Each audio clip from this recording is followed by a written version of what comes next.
নজর রাখবো পরবর্তী সংবাদে। শূন্য শ্লোক রানী অহল্যাবাই হোলকারের ৩০০তম জন্ম জয়ন্তী উপলক্ষে এক কর্মশালার আয়োজন করা হয়েছে।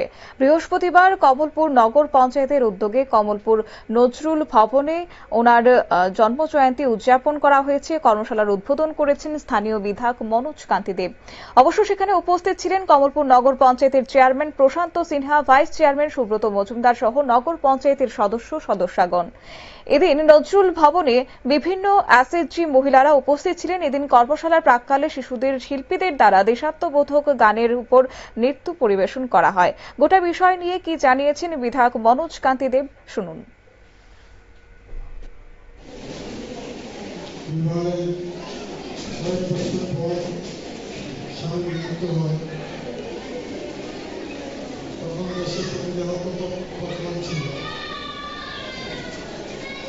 স্বামী মৃত্যুর পর উনি স্বামীর সাথে একই ঠিকায় ইচ্ছা মৃত্যু বরণ করতে চেয়েছিলেন, কিন্তু ওনার শ্বশুর ওনাকে বাধা দিয়েছিলেন এবং রাজ্যভার তাঁকে সন্তান হয়েছে।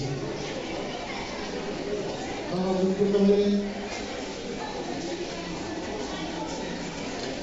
যৌতুক ফিরিয়ে কঠোর নির্ধারণ করা, বিয়ের সময় যে যৌতুক গ্রহণ করা হতো সেটা প্রত্যাহার করা।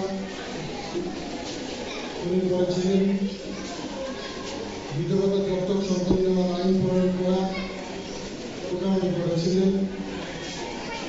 নারী শিক্ষার অধিকার প্রণয়ন করা, নারীদেরকে কর্তব্যের সঙ্গে ঘরে আবদ্ধ করে রাখা, তাদের শিক্ষার অধিকার ছিল, সেই শিক্ষার আইন প্রণয়ন করা উনি বাধ্যবাধকতা করেছিলেন।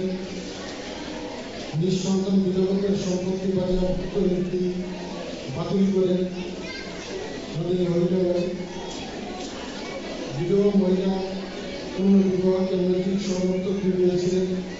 আমাদের মহিলারা